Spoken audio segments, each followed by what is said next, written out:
Hello, this is Eric Riney coming to you again from Webster University with another marketing analytics procedure. In this one, we're going to be discussing price optimization. So, what is price optimization? Simply, it's a way for us to identify the price point that maximizes expected outcomes. Now, those outcomes could be anything from profit to market share to revenue or some other metric that we anticipate can be estimated by price. And what we mean by price optimization is that the price is optimized such that it maximizes whatever that outcome is.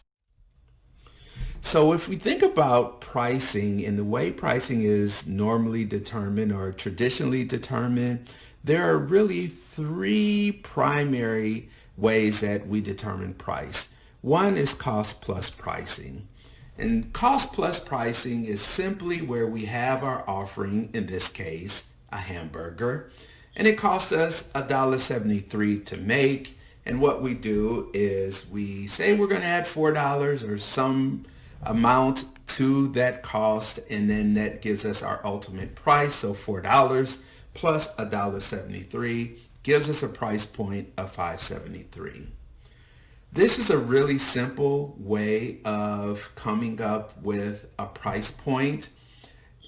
It's used often along with the other procedures because of its simple technique to use it. And also because you can guarantee that if you are able to sell your offering, you're going to make a profit. It's guaranteed. It's built in. The second one is margin pricing. This is very similar to cost plus pricing.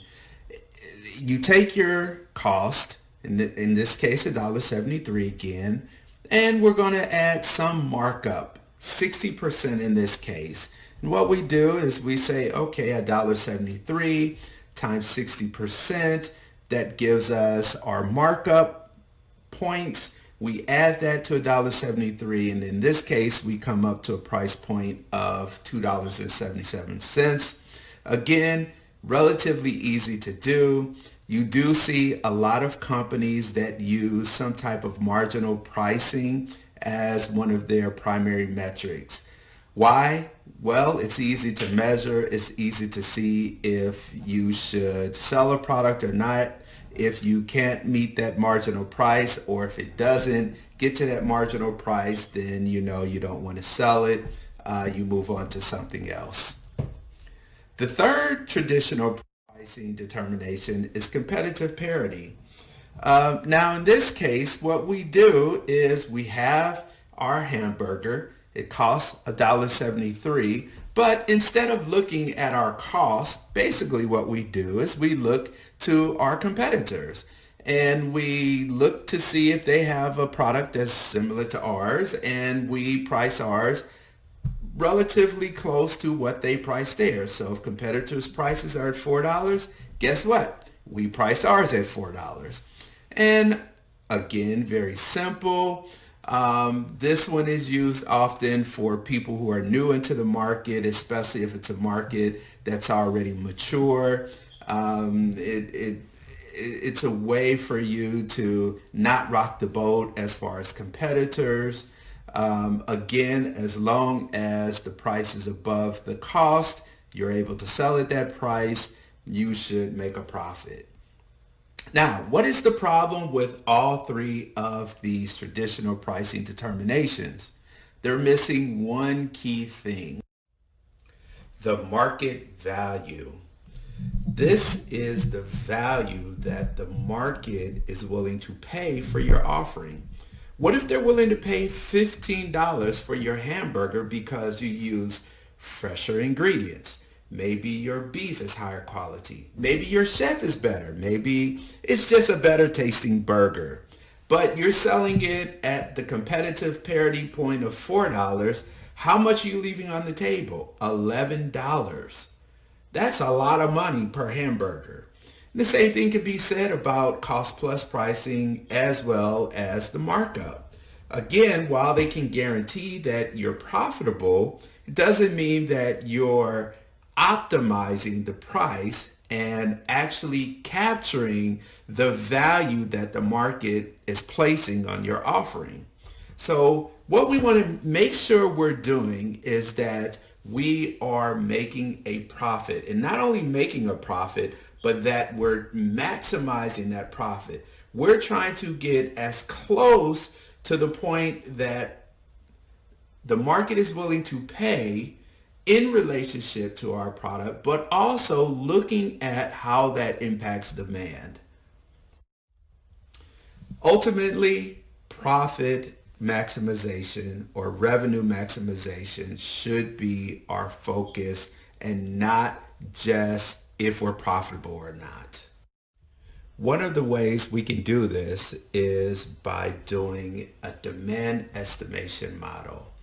Simply what this means is that we want to be able to come up with an estimation, a function that we can use to predict demand based off of specific prices. So as we move prices around, we want to be able to forecast what demand will be. We do know that there is an inverse relationship between price and demand. That simply means that as price goes up, demand goes down, and vice versa. As price goes down, demand goes up. What we don't know is how much. If we move price a little bit, how much does that impact demand? For instance, if we have a relatively small or large increase in price, demand doesn't change very much if we're talking about gasoline. But if we're talking about vacations, you may see a much bigger impact on demand for changes in price. What we want to be able to do is use this information, make a determination of the impact price might have on our product offerings, and use that then to estimate what demand will be as we change price. This is simply known as a demand model or a demand equation. And the demand equation, it looks very familiar. It's simply a line equation. It's y equals slope b or beta times price x plus some intercept. So y is the demand. It is our outcome variable. It is what we're trying to estimate. B, or the slope, is simply the impact of price on demand. It is the measure of that relationship between price and demand. X is price, and then we have some intercept or starting point. And what we mean by that is that we anticipate that everybody's going to sell about this baseline number of products, but then as you move price up or down, you will impact that demand by some amount. One of the things that can impact our ability to anticipate the demand equation is what's called price elasticity. This again is another way to measure the relationship between price and demand. It is not the demand equation, but it's something that we can use to help us to find the demand equation. So what is price elasticity? Well, it's simply the percentage change in quantity demanded divided by the percentage change in price. I know that looks like a lot. It looks really complex, and I'm about to make it even more complex.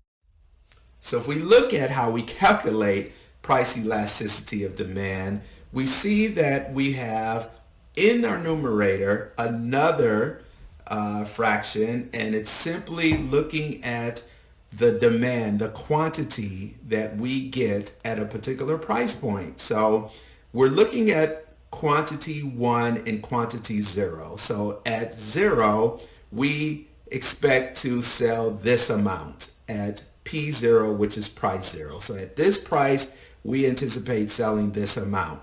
As we move to price 1, whether that's up or down, we expect to sell this demand, or we have sold this demand or this amount, this quantity. So that's what Q1 represents and Q0 represents. But let me break this down a little bit and help you really understand. So first, let's start with the quantity part of the price elasticity of demand. So looking at the numerator, the percentage change in quantity is simply one quantity and then a second quantity, right? So Q2 minus Q1 divided by Q1. Now, I do realize that in the previous slide, I had Q1 and Q0. It doesn't matter. It's simply two time periods, two price points that we're looking at how demand changes. All right, so let's look at an example. Let's say time one, Q1, we sell 100 items, 100 units of whatever our product is. Let's say it's the hamburgers. And at time two, we sell 110. Now this assumes that we have some price point that we've sold our hamburgers at time one, and then at time two, we see that demand has gone up. That means that price has gone down. All right, we'll look at the price side in a second, but let's just calculate the percentage change in quantity really quickly. Now that we have our two price points, we just plug and play. So we have quantity 2 or time 2, the demand at time 2, we sold 110 at that particular price point. Subtract that from time 1, which is 100, and then we divide that by 100. So if we calculate the numerator, 110 minus 100 is 10 divided by 100, ultimately gives us a percentage change in quantity of 0.10. Now, one of the things to also consider here is that we could have a lower price, or I'm sorry, a lower quantity than our quantity at time 1. In this case, quantity went up because our price went down. Again, I'll show you price in a little bit. But let's say that we raised our price such that quantity goes down. We could also do that calculation as well. In this case, we have where at time 2, instead of it being 110, it's 90. So it would be 90 at quantity 2 minus quantity 1, 100, divided by 100 gives us negative 10 over 100. That gives us negative 0.10. All right, it's still 0.10. It's a change of 0.10, but it's in a different direction. It's simply because our demand has gone down instead of up. All right, let's look at the price side now. Similar to the demand side, our equation is price 2 minus price 1 divided by price 1. And at price 1 or time 1 for price, we sold our hamburgers at $100. Maybe these weren't hamburgers. I doubt we're selling hamburgers at $100. So whatever this product is, we're selling it at $100. And we already know that our demand went up, and we see that, oh, our demand went up because our price went down to $75. So now we can do a calculation of percentage change of price. Simply again, plug and play. 75 minus 100 divided by 100 gives us minus 25 over 100. That gives us a negative 0.25.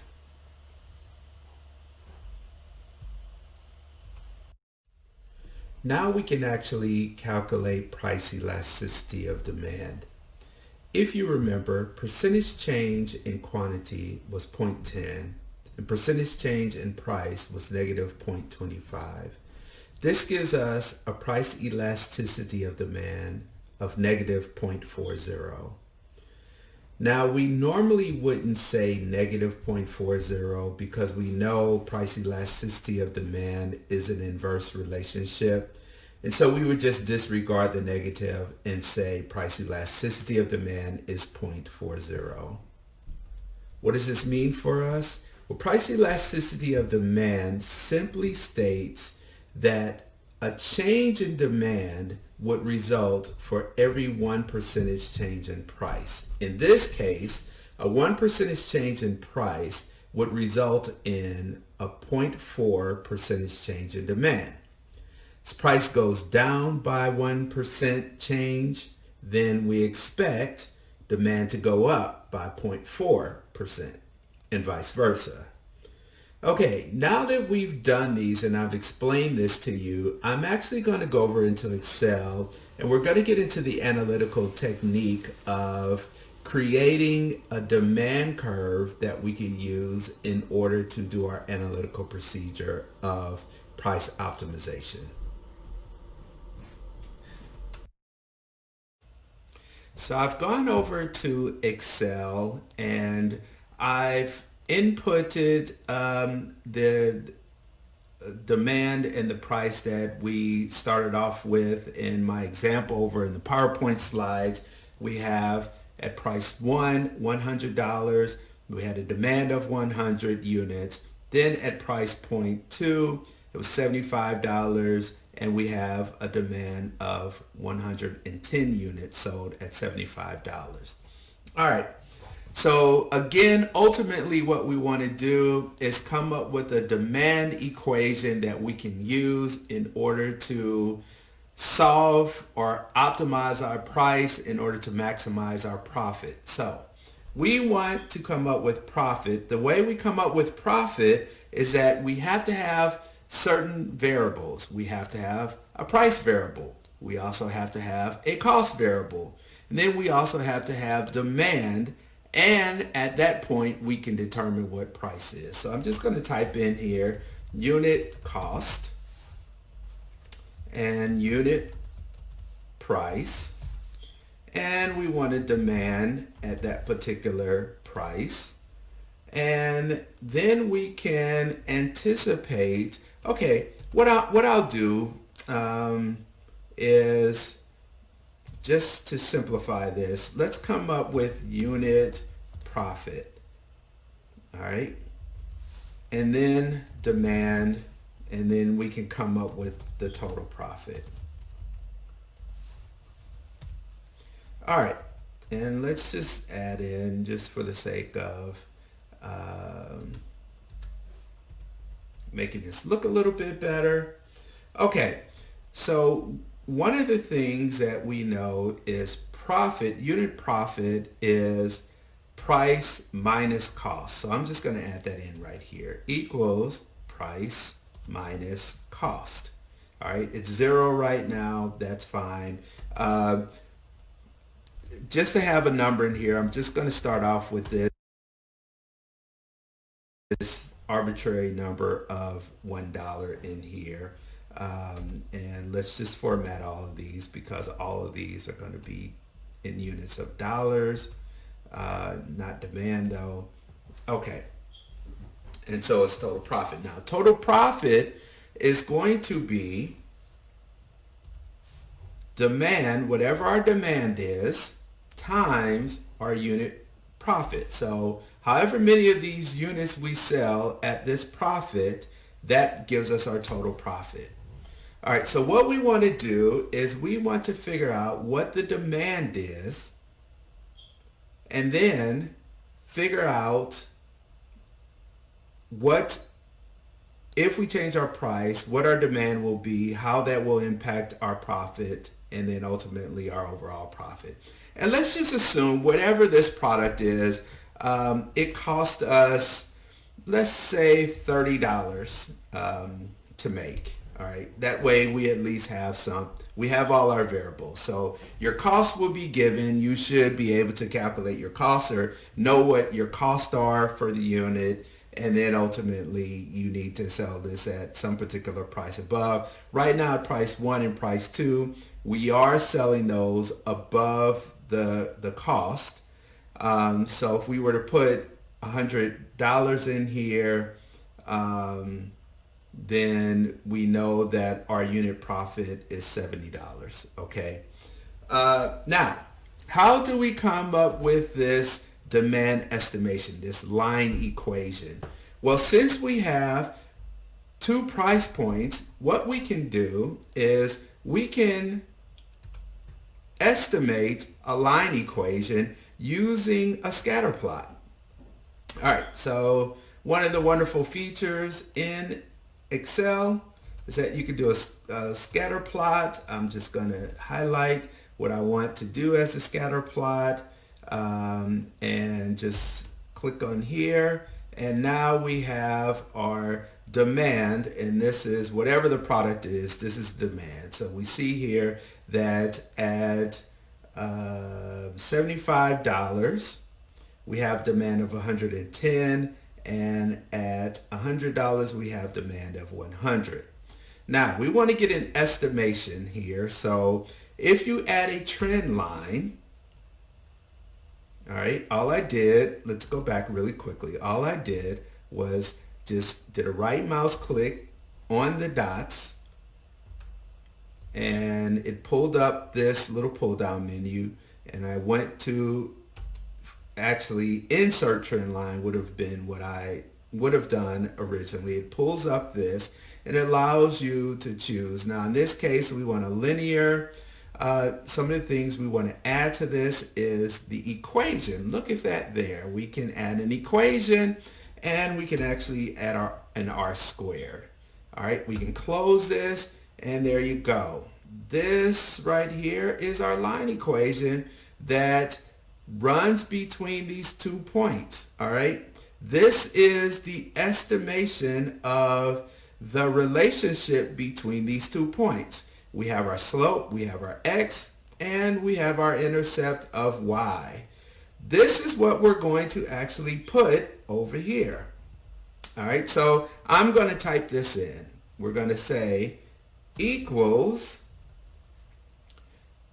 negative 0.4 times, now x is going to be whatever our price is. We don't want to use these prices up here. These prices were just arbitrary prices that we were selling at some particular time, but we want to be able to anticipate a price. So we're going to use this price down here. And now as I change this price, it will change demand down here. So we have negative 0.4 times our price plus 140 as our intercept. If I hit enter, now if I sell these at $1, then my demand will be, and this should not be dollars units, it should just be units. And since we don't sell partial units, I'm just going to round this. All right, so 140 units at $1 would be anticipated to be sold. All right. Now, for some reason, my unit price is not working right. I don't think I put this in here right. Let's see what I did. Okay, minus the cost is what I want. All right, so now we see that because we're selling this for $1 and it costs us $30 to actually make whatever this product is, we're losing $29 on every product that we sell. It doesn't matter what our demand is, because we're losing, we're going to be negative in our profit. All right. So if I were to just I'm just going to change this price to $100. What I should see is the demand should go to $100 too, because remember, I use this to anticipate this. And what this R squared means is that this is a perfect representation of this. So if I were to put $100 in here, this demand should change to $100. It does. As I said before, price at $100 minus $30 gives us profit of $70 times 100, which is the demand at $100 price point, gives us a total profit of $7,000. All right, now we still don't know what maximizes this profit. If I were to change this to $500, certainly my unit profit would go up, but we would know that demand would go down. You know, would we sell any of this product at $500? Who knows? Maybe we would, maybe we wouldn't. All right. And one of the things that is so great about doing this price optimization is that you do have some people who will simply say, if you want to be more profitable, just raise your price. Well, let's try that. Let's say we just want to raise our price to $125. All right. Well, we do see that profitability went up. We still have demand, which went down, and we're more profitable. So maybe we should sell this at $125. What if we went up to $300? Wow. Even at $300, we're still profitable, but guess what? Our profit went down. When we were around $125, we were making over $8,000. Now we're more profitable per unit, but because we're selling less units, we're less profitable. So what we want to try to figure out is, where is that sweet spot in terms of this price point? Where is that optimal price point that helps us to maximize profitability? So we can sit here all day long and fiddle around with the price, or we could allow Excel with its analytical tool to do it for us. And what is that analytical tool? It's called Solver. And all an analytical tool does is it goes through multiple calculations of whatever we're looking at and does those calculations for us so we don't have to do them. So because it's a computer, it can go through lots and lots of calculations a lot faster than we can. All right, so we'll go in here. It's under data up here in the tab window, and you'll see over here that we have underneath Analyze Solver. And if you don't have this, it's very easy. It's one of the add-ins that's available in Excel. Just go over to File and Options, and you pull this up, go to Add-ins, and you'll see that you have a Solver add-in right here, and so you can add it.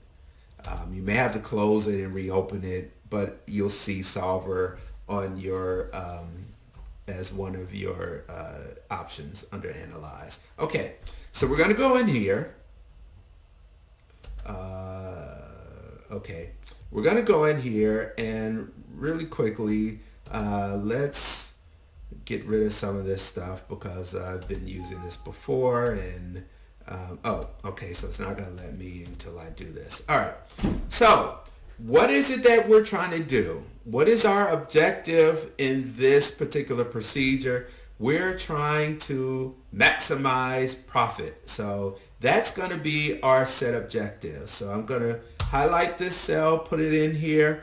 And again, we want to maximize profit. In some cases, we might want to minimize our outcome variable, but in this case, we want to maximize. Okay. How do we want to have Solver figure out this maximum profit? Well, we want to change price. We want price to go up or down, figure out what it is that we should sell our product at. Okay. We could set some constraints, but right now I'm just going to delete the constraints. In some cases, you might want to set a constraint for your price. Maybe you don't want your price to go above a certain level or below a certain level, even if that does optimize the price. In this case, we're just going to let it do its thing. We also want to make sure that we have non-negatives. We don't want our variable, our price point, to be negative. Solver doesn't know what you're solving for, so it's going to find the point, and if that's a negative point, that's what it's going to give you. All right, but we don't want a negative point. Even though we're using a linear equation, what we're doing is a nonlinear type of method, so that's what we're going to use here. All right, that's really all we need in this simple analytical procedure using Solver. And if we hit solve, all right, it says that Solver has found an answer. There is a result. So Solver has converged to a current solution. There are some times where you might do something where Solver doesn't converge on a solution, and you might have to go back and see what you need to change. But in this case, we do have a solution, and we're just going to hit OK. let me expand this a little bit. So what Solver has come up with is that at $190, we have a demand of 64. We have a unit profitability of 160. You multiply those together and we maximize our profit at $10,240. Okay. So let's really, 10,000, let me just put that over here real quick. $10,240. All right, so if we were to go up to 191, we see that even though our unit profit went up, our total profit went down to not by much, but it went down. It went down to 10, why is this not working? It went down, if you can compare these two, it went down to $10,239. All right. If we were to go to 189, just a dollar below, and again, for some reason my keyboard is no longer working, but we would also see that the total profit, even though our demand might go up, the total profit would actually go down. So 190 is our ultimate price point. All right, so that's the simple way to optimize price. Now, there may be some cases where we might have some constraints. For instance, let's say that this is maybe a weekly demand that we're looking at. So maybe this was per week, how much we sold. And so we now have a demand of 64 per week. But maybe we can only sell 60 per week. So we could go in Solver and put a constraint in terms of demand and say, hey, we can have demand over 60 and it will recalculate the price point in terms of that constraint. All right. There may be other times where maybe we have a case where, for instance, up here, we see that, we have a demand of 100 and 110. And maybe in these instances, we have this demand because we have some type of arrangement and, we get pallets that we have to sell in the range of 100. Then you could put that constraint in down here and see what your optimal price should be as well. But one of the things that just from this, you can see that we were really underselling our product at $100. And maybe this is done because that was the competitive parity price point. Or maybe it was done because that's the point that we did our markup and this is the point we came up to. Okay, maybe at this second price point, somebody told us, man, if you lower your price, then you'll be able to raise demand and maybe you'll be more profitable.